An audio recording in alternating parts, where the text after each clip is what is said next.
میں آج ایک واقعے کی طرف نشاندہی کرنا چاہتا ہوں کہ میں اپنے معزز وکلاء صاحبان سے یہ عرض کرنا چاہتا ہوں کہ نصرت آرا علوی کی کورٹ میں آج میرا کیس تھا، اور جب میں نے اپنے ہائی کورٹ سے فارغ ہونے کے بعد میں نے جب اپنے کلائنٹ کو فون کیا کہ میرا ایک کیس جو ہے وہ ماڈل کورٹ میں بھی ہے تو میں کب تک آ جاؤں، انہوں نے کہا کہ پیشکار نے یہ بتایا ہے کہ 20 منٹ بعد میڈم آ جائیں گی۔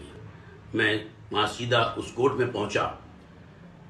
جب 10:40 پہ پہنچنے کے بعد ہم وہاں بیٹھے رہے، صلاح الدین گنڈا پور اور ان کے اور بھی شہزاد دیگر وکلاء بھی موجود تھے۔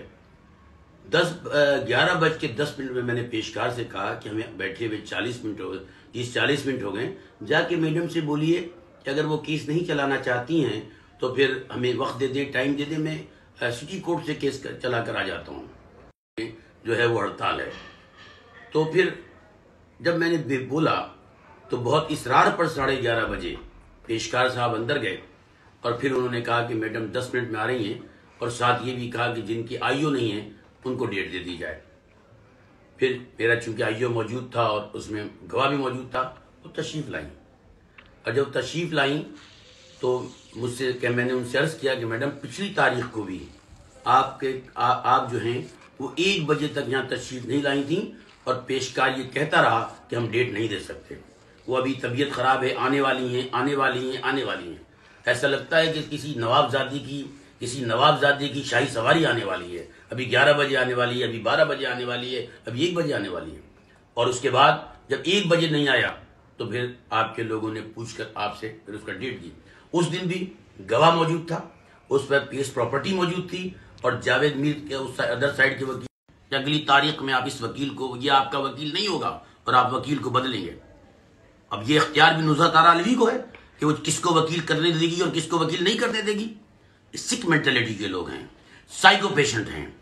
اب میں چیف جسٹس سے درخواست کروں گا کہ ایک جس طرح آپ نے دوپہر کے کھانے کا بندوبست کیا، ماشاءاللہ پہلے یہ کھانا نہیں ہوا کرتا تھا، اب کھانے کا لنچ کا بندوبست ہوتا ہے، تاکہ ججز آرام سے کام کریں، تھک جاتے ہیں بیچارے، بالکل ایسا ہی ہے، بہت کام کرتے ہیں۔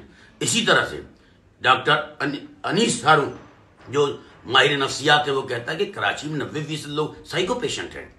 تو خدا کے لیے ایک 4 رکنی بینچ سائیکو ڈاکٹرز کا بنا لیجئے، جو ہمارے ججز کا یہ امتحان لیں کہ سائیکو پیشنٹ تو نہیں ہے، اور ہر سال لیں، اور ہر دفعہ یہ سرٹیفکیٹ لگائیں، تاکہ کسی سائیکو پیشنٹ کو ہمارا جج نہ بنایا جا سکے۔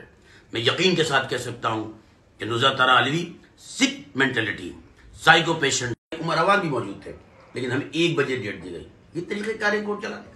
میں نے اس لیے آج بھی پوچھا کہ بھئی ہم ماڈل کورٹ بھی کہتی ہے کہ ہمارا کورٹ امپورٹنٹ ہے، آپ بھی ہم کہاں جائیں؟ آپ وقت تو بتا دیں۔ کہیں آپ نے رول پڑھا ہے؟ غصے سے آپ نے رول پڑھا ہے؟ میں کیا اس رول میں یہ لکھا ہے کہ آپ 11:40 پہ آئیں گے؟ انہوں نے تیز آواز میں بولنا شروع کر دیا۔ انہوں نے کہا میری مرضی، میں جب آؤں جب دوں۔ مرضی کا مطلب کیا ہے؟ یہ کوئی نوابزادی کی کورٹ ہے؟ یہ کوئی ان کے آباء و اجداد نے یہ کورٹ لکھ کر دی ہے کہ اس کورٹ کو یہ جیسے چاہیں گی چلائیں گی، کہ کسی وقت کی پابند نہیں ہوں گی؟ تو میری صرف فرض یہ ہے، کیا وہ سمجھ رہی تھیں کہ کیا میں گلفراز ہوں کہ میں گلفراز جیسی بات کر کے اور اس کے بعد خاموش ہو جاؤں گا؟ نہیں، میں نے کراچی بار کو 3 دفعہ سرو کیا ہے، سندھ بار کو میں نے 1 دفعہ سرو کیا ہے۔ اگر بدتمیزی جج کرے گا تو توقع نہیں رکھے کہ ہم اس سے بھی کوئی آرام سے بات کریں گے، اور کوئی مجھ پر لازم نہیں ہے کہ میں حال میں آرام سے بات کروں۔ کورٹ میں نصرت آرا علوی نے بدتمیزی کی، اور جب اس نے تو میں نے کہا یو شٹ اپ، اس لیے کہ ایسا نہیں ہے، کنٹمپٹ آف کورٹ جج بھی کرتا ہے جب وہ تیز آواز میں بات کرتا ہے، صرف وکیلوں پر یہ بات عائد نہیں ہوتی ہے۔ اس لیے کل کراچی بار میں جنرل باڈی ہے، میں صرف ایک وکیلوں سے اپیل کروں گا کہ جنرل باڈی میں شریک ہوں، اور ججوں کے اس رویے پر خدا را اپنے آپ کو بچانا ہے تو تمام وکلاء کو اتحاد کا مظاہرہ کرنا ہوگا۔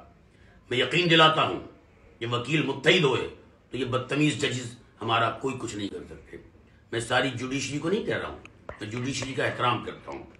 میں نے پوری 26 سالہ وکالت میں وہ بھی ہے جنہوں نے بدتمیزی کی ہے، لیکن نصرت آرا علوی خود کو بہت بڑی سورما سمجھتی ہیں، خود کو قانون سے بالا تر سمجھتی ہیں۔ ایسے سورماؤں کا ہم علاج کرنا جانتے ہیں، اور ہمیں علاج کرنا ہوگا۔ میں ہر وکیل سے درخواست، اس کے بعد جو اہم بات آپ کو میں بتانا چاہتا ہوں، انہوں نے میرے جانے کے بعد میرے کلائنٹ کو بلوایا، نوکری پہ بحال کر دیتے ہیں۔ یہ انجوائے کریں اپنی ریٹائرمنٹ کو بھی اور جج کو بھی. خدا را ججوں کو چاہیے کہ یہ جو 60 سال کے بعد ریٹائر ہو جاتی ہیں ان کو ریٹائر کریں. اچھا کون سا کارنامہ کیا کہ آپ دوبارہ ان کو بھرتی کرتے ہیں؟ تمام ریٹائرڈ ججز کو فارغ کرنا چاہیے اور نوجوان ججز کو آگے آنا چاہیے. میں بات کو ذرا سا لمبا نہیں کرنا چاہ رہا ہوں، خدا نہ میں زیادہ اپنے موڈ کو خراب کرنا چاہ رہا ہوں کہ میرے منہ سے کوئی ایسی بات نہ نکلے جو ناگوار ہو، لیکن اس امید کے ساتھ کہ وکلا اپنے اتحاد کو زندہ رکھیں گے اور انشاءاللہ تعالی ہم ایسی چیزوں کا بھرپور مقابلہ کریں گے. Thank you very much.